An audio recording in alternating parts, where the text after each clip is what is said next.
llegó a mi consulta una mujer. Era una mujer muy amable, era una mujer dulce. Tiene una relación muy armoniosa con su marido. Es una pareja que tiene algún grado de trabajo espiritual, que se alimenta adecuadamente. Es decir, así como los clásicos representantes de un movimiento de transformación de conciencia. Y sin embargo llega con una herida profunda en su corazón, porque no han podido tener hijos y ha perdido 2 niños en el vientre. Uno de 2 meses y otro de 3 meses. Y no hay ningún elemento médico que haga sugerir que es algo biológico que lo está impidiendo. Y entonces tratamos de entender desde qué mundo vive su maternidad ella. Y era una chica que tiene dificultades importantes de relacionamiento con su mamá, así como muchos de nosotros, ¿no? Entonces, pero no por tener dificultades emocionales con la mamá necesariamente se van a morir los bebés en el vientre. Entonces tiene que haber otra cosa. Y comenzamos a trabajar. ¿Cómo se puede trabajar desde esta modalidad en forma individual sin estar trabajando en grupo? Y cuando pusimos un lugar para entender el lugar de la maternidad y de los hijos, aparecía que en los hijos había un deseo de partir, de morir, no había fuerza para vivir. Y cuando nos posicionamos en el lugar de la maternidad, aparece la sensación de que los hijos son una prisión.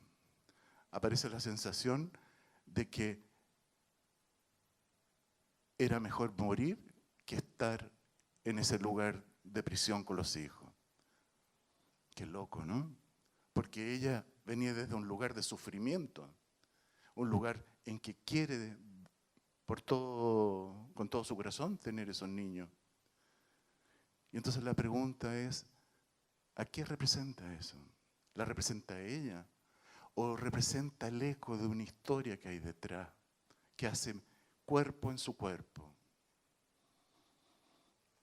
Y cuando trabajamos con eso, apareció una historia que la abuela se había suicidado cuando su mamá era pequeñita.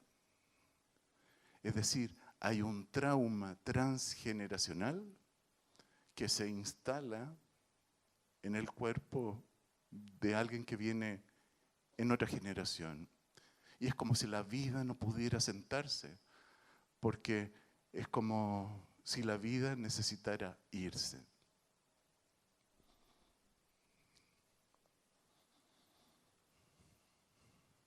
Es decir, por sobre la intención, por sobre el buen deseo, por sobre el propósito de sanidad, de bienestar, de vivir desde una resonancia armónica, hay un lugar que sobrepasa al cuerpo, que sobrepasa el alma, que sobrepasa el corazón.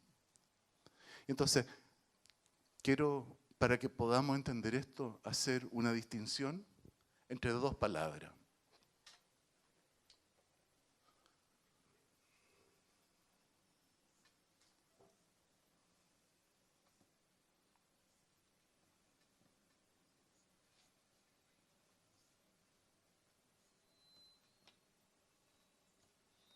A mí nadie me entiende mucho la letra, así que...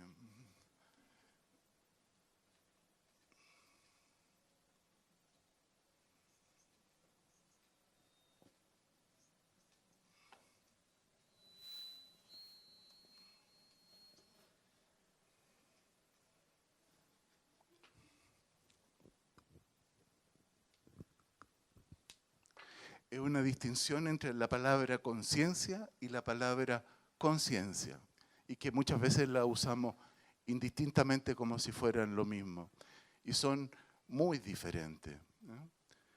Conciencia significa el conocimiento de algo en relación a si es bueno o si es malo. O también podría significar que, por ejemplo, si hice algo que dentro de ese patrón de lo bueno o lo malo, pudiera sentir que tengo una culpa, que tengo un remordimiento de conciencia. O también hay una dimensión que tiene que ver con reflexionar acerca de algo y llegar a construir entendimientos sobre ese algo. Es decir, conciencia tiene que ver con un saber. Y conciencia, con la S entre medio, ya la S nos muestra una sumergida en algo subterráneo, en algo diferente.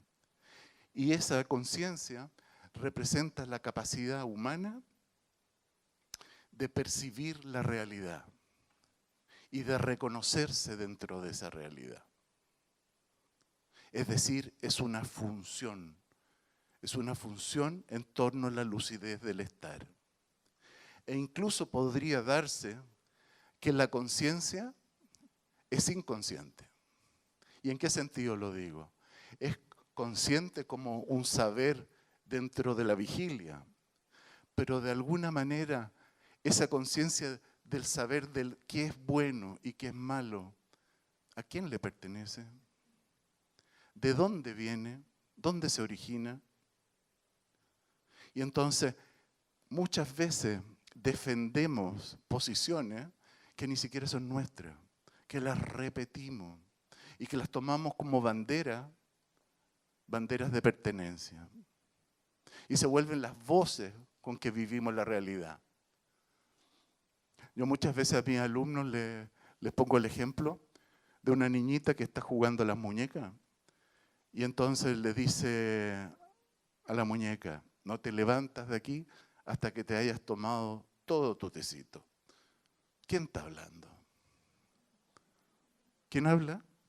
La madre, ¿no? ¿Y a quién le habla? A ella. Es decir, internalizamos las voces de otros que se vuelven nuestras propias voces y nos habitan sin que sepamos que nos habitan. Y entonces nos volvemos otros, aquellos a los cuales pertenecemos. Bert Hellinger, el creador de las constelaciones familiares, habla de 3 tipos de conciencia. Hay una conciencia personal, que es semiconsciente, y que tiene que ver con la culpa y la inocencia. Es decir, me siento inocente cuando no hago nada que ponga en riesgo mi pertenencia al grupo en el cual estoy.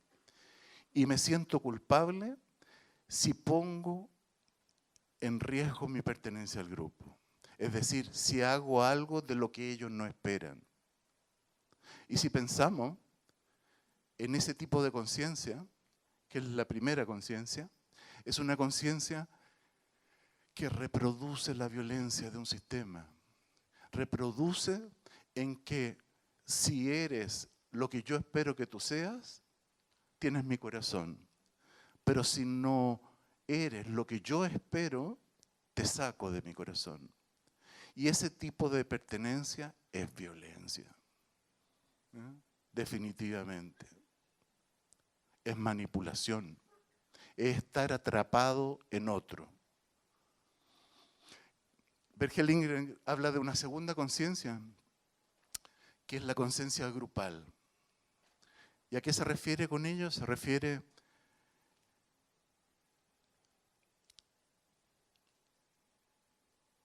a una dimensión inconsciente que vive en la persona y que representa la conciencia de un grupo. Lo llama un alma familiar.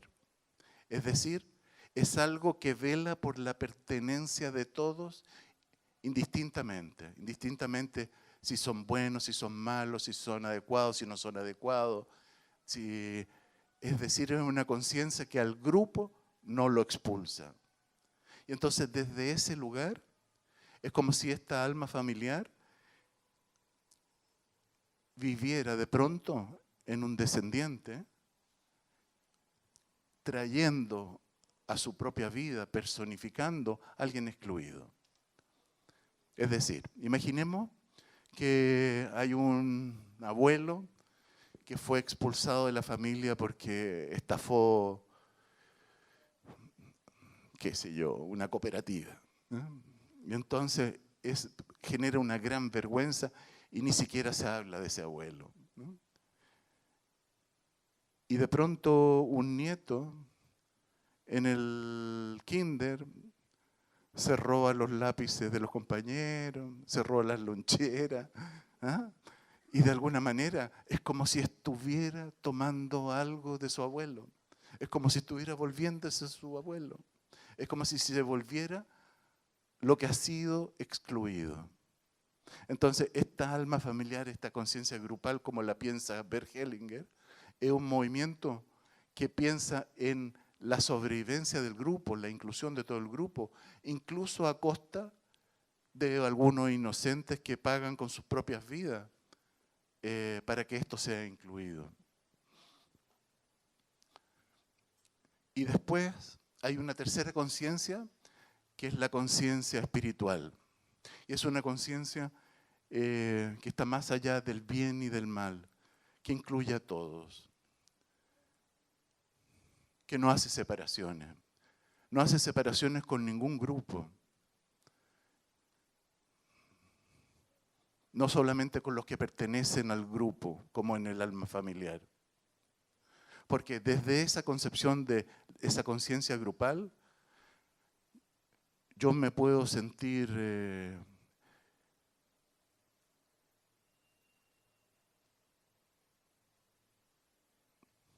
expulsando a otros que no pertenecen a ese mismo grupo. Y por ejemplo, tengo una conciencia personal que me siento inocente agrediendo a otros y poniéndome un chaleco con bomba e ir a un país vecino y hacer saltar un bus, ¿no? Y desde ese lugar siento que soy absolutamente inocente. Pertenezco a esa cultura que me da sentido si yo sigo esos mandatos. Pero si renuncio a esos mandatos y abro mi corazón a integrar al enemigo, me vuelvo traidor.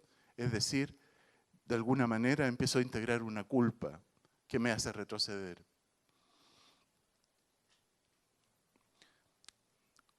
Una vez una ONG hizo un trabajo con unos niños palestinos y unos niños judíos, muy pequeños.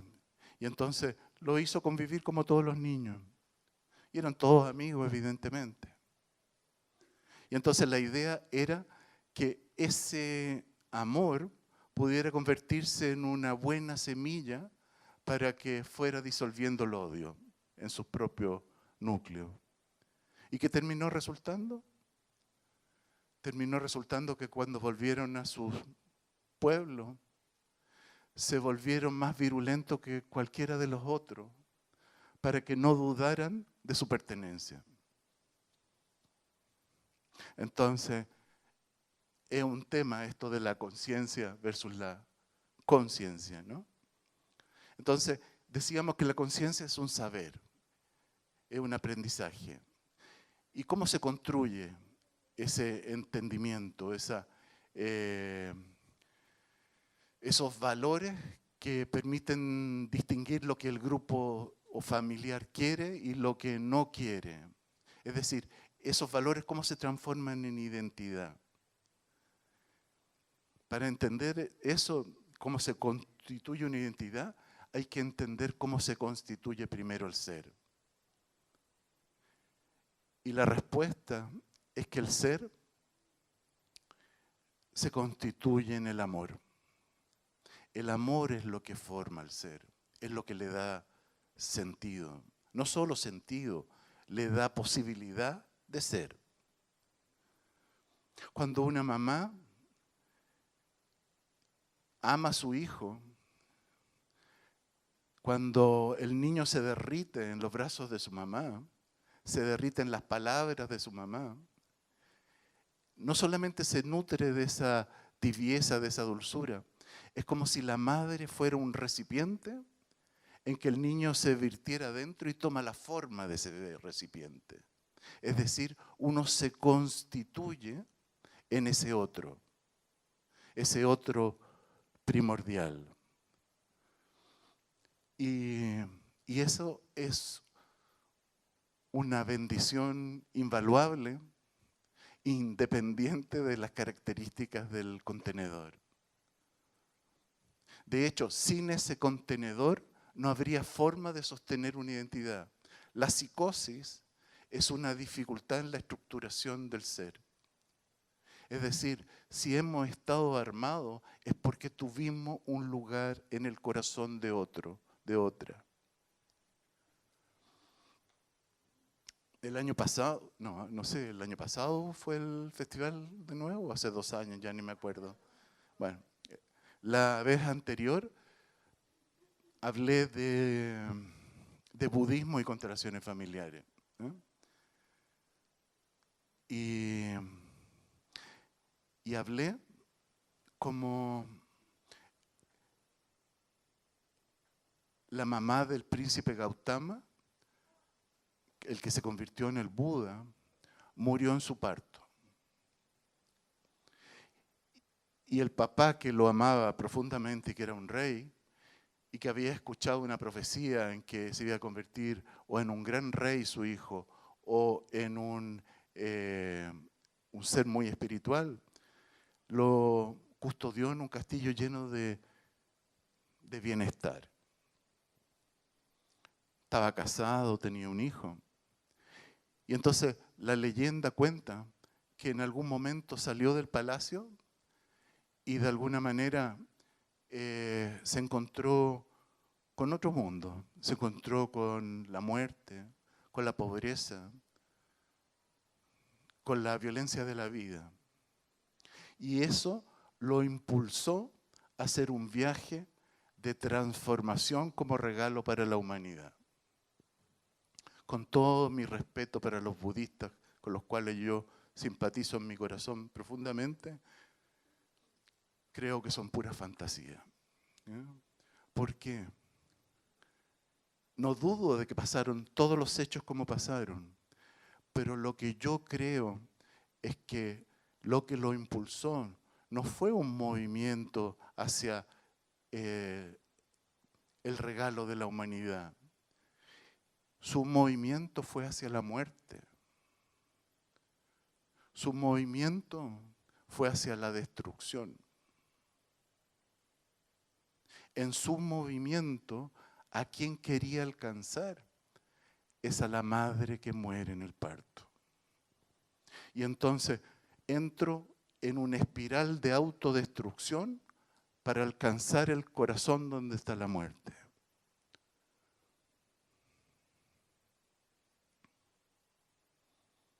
Eso no significa que no haya buenas intenciones. ¿Cuántos justifican su adicción diciendo que los lleva a la conexión?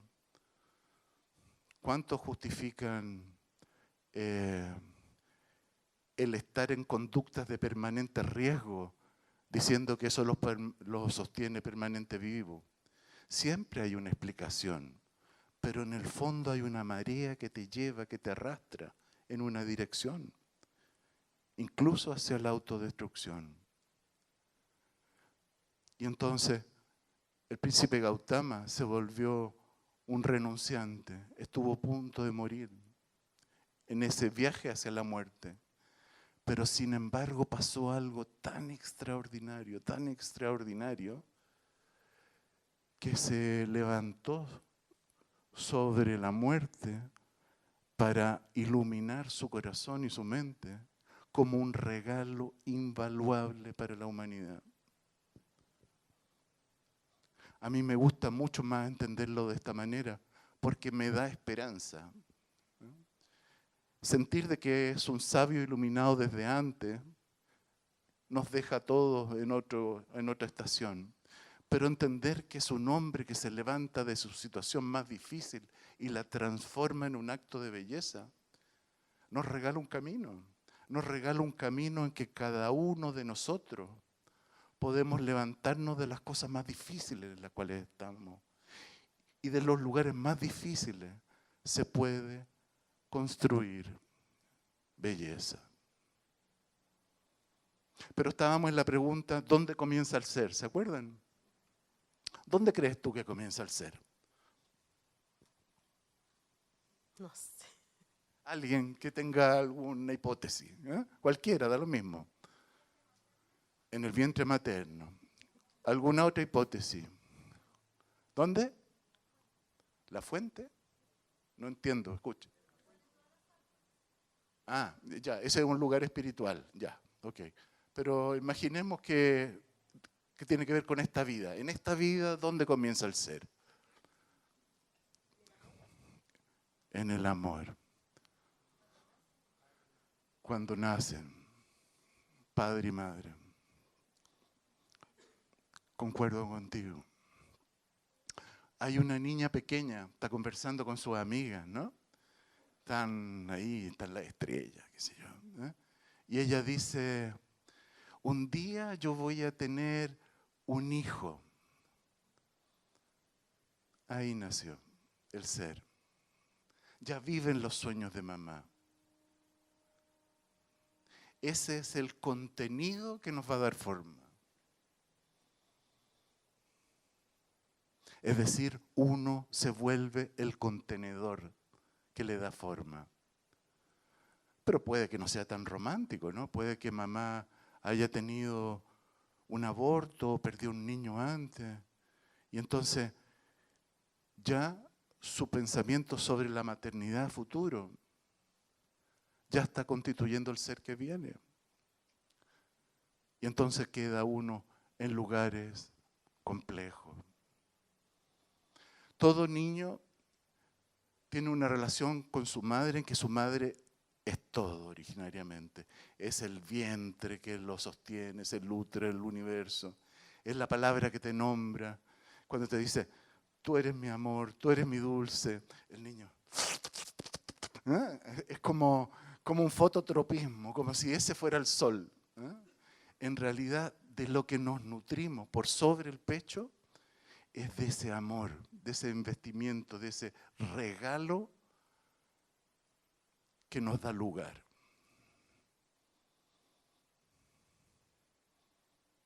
Ese es el punto de partida. Los voy a invitar a que cierren los ojos.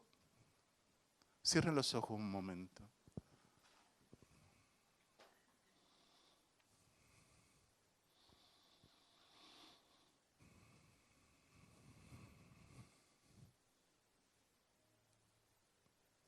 Y entonces, respiren profundo. Déjense llevar por la respiración hacia atrás, como si estuvieran flotando, como si algo los llevara hacia una profundidad en que descienden. Y es como si se estuvieran convirtiendo en niños. No lo piensen, solo déjense sorprender, déjense llevar, como por una corriente de aire. Y de pronto, ahí está mamá. Y mira en una dirección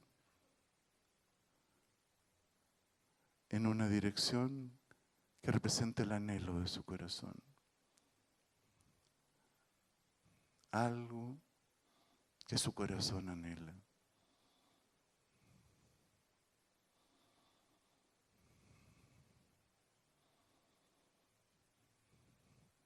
Y es como si entráramos mamá.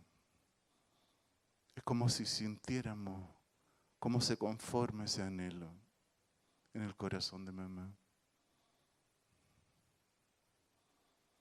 Y sentimos que nos toca profundamente ese anhelo.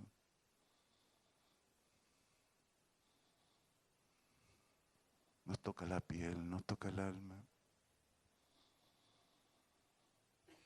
Y respiramos profundo y comenzamos a ascender hasta este momento en nuestras vidas, aquí, ahora. Y de pronto aparece en nuestras vidas, en nuestros sentimientos, cómo vive ese anhelo.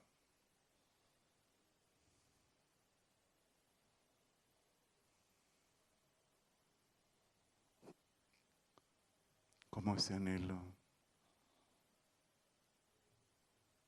se transformó en algo profundo de nuestro ser.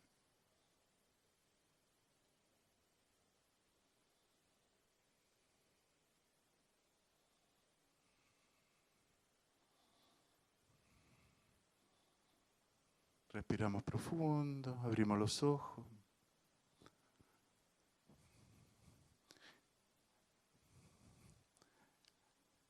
La pregunta es descubrir en quién nos convertimos como regalo del ser.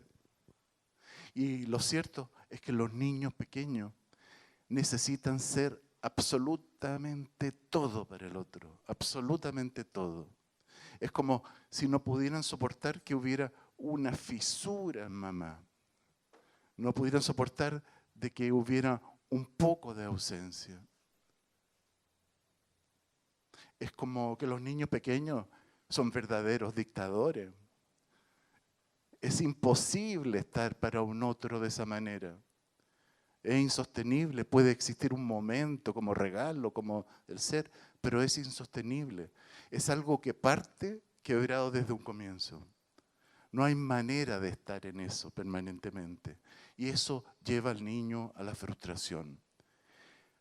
Y entonces la frustración moviliza.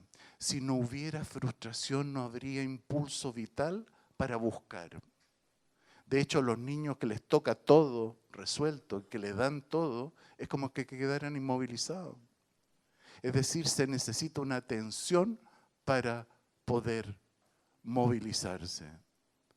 Pero a veces la ausencia puede ser abrumadora.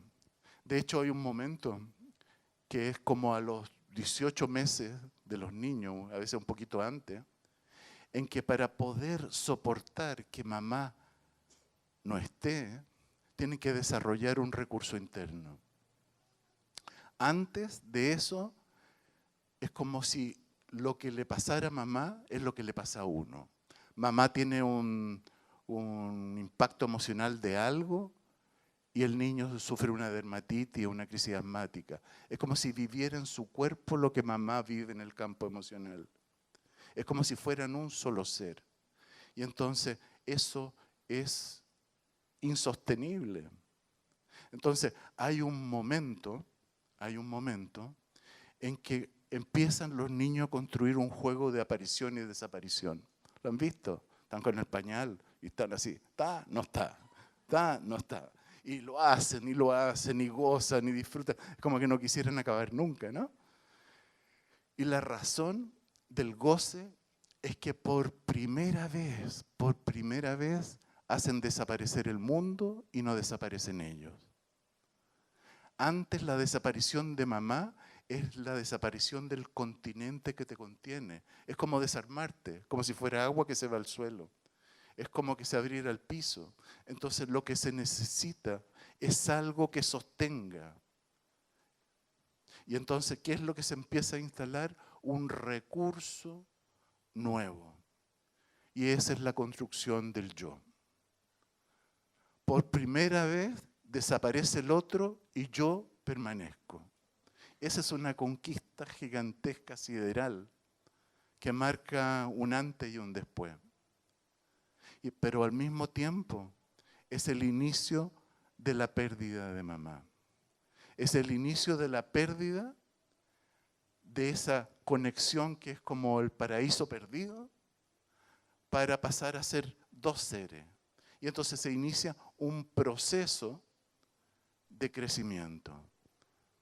Un proceso en que nos comenzamos a sostener en algo que está separado y que eso tiene unas ventajas enormes, pero al mismo tiempo tiene un eco de una pérdida dolorosa.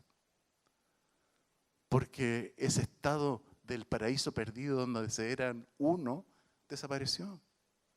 Y entonces la fantasía que empiezo a construir es que si yo me vuelvo lo que a ella le falta, la voy a recuperar, la voy a tener.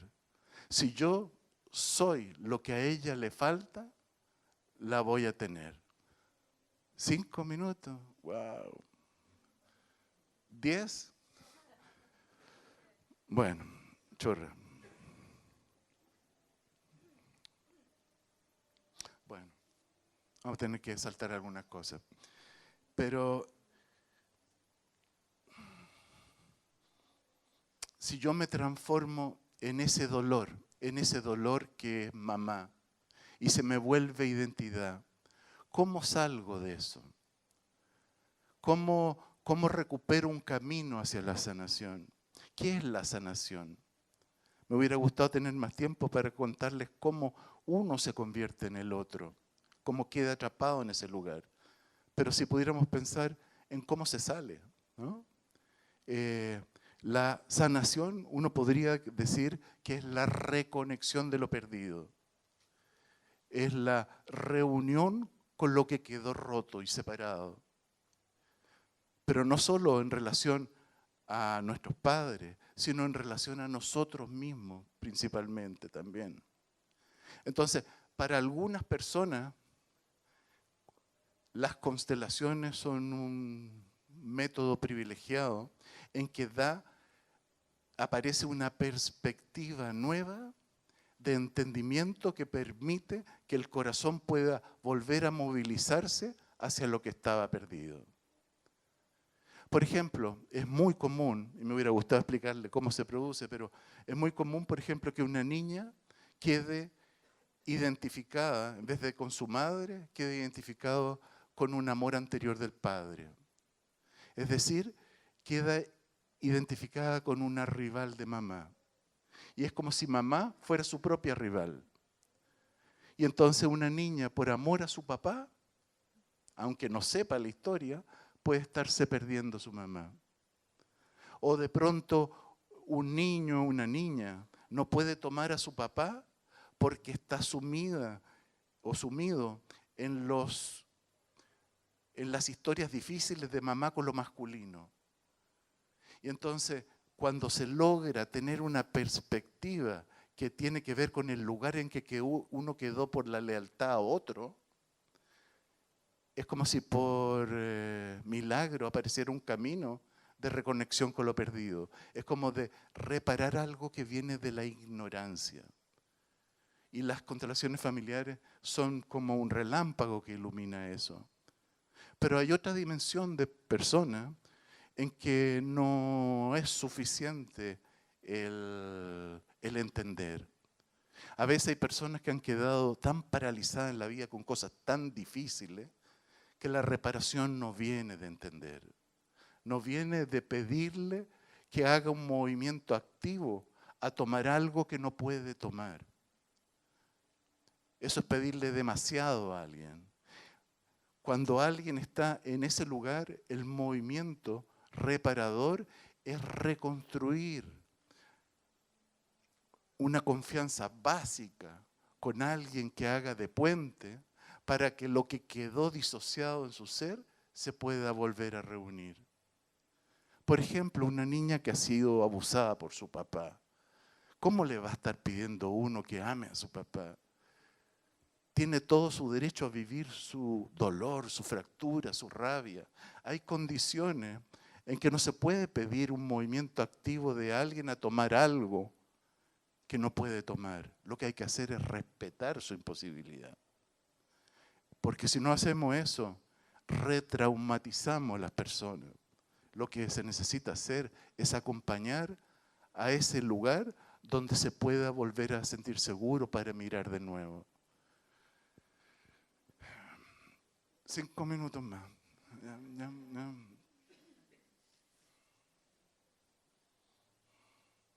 Vamos saltando cosas. A ver, ¿qué es lo que sana? Lo que sana finalmente es volverse real.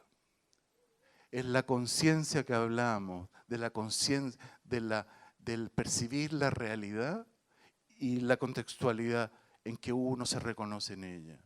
No es contarse una historia que no han habido, es tomar la vida como ha sido desde incluso el lugar doloroso que puede haber sido.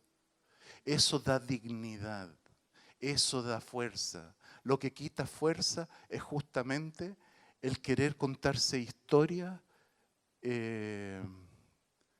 idealizadas. El que vive en una idealización vive en la irrealidad. La realidad puede ser muy dolorosa, pero solamente en la medida que se ve y se integra comienza algo nuevo. Jung decía que es el creador del concepto de la sombra, de lo reprimido, de lo expulsado. Decía, prefiero gente entera que gente buena. Porque la gente buena generalmente son niños que tuvieron que cortar su sentir para no ser expulsados del corazón de otro. Entonces cuando dice gente entera, habla gente que ha tenido que ver lo difícil en él. Y muchas veces la sombra es esa dimensión en que negamos y expulsamos algo de nosotros, que es probablemente lo más auténtico que hubo, el impulso de vida, pero que tuvo que ser acallado para que otros no lo acallaran. Entonces, finalmente, ¿qué podría ser, resumiendo, la sanación? La sanación quizás pueda ser el paso de la ausencia, que es la negación, que es vivir en la fantasía, a la presencia, a estar aquí ahora realmente. Ese movimiento acompañado tal vez de la renuncia a esperar que haya un otro para el cual yo sea todo. O la renuncia de que ese otro sea todo para mí. Toda nuestra cultura del enamoramiento tiene que ver con esa fantasía. Entonces es una fantasía que nos tiene en un lugar infantil.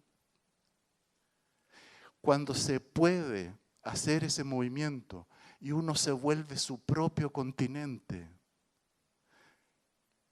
con una construcción de benevolencia, de realidad, en ese nuevo continente puede coexistir la luz y la sombra, es decir, nuestra humanidad completa, ¿no? Bueno, eso. Quisiera decirle más cosas, pero no hay más tiempo. Gracias.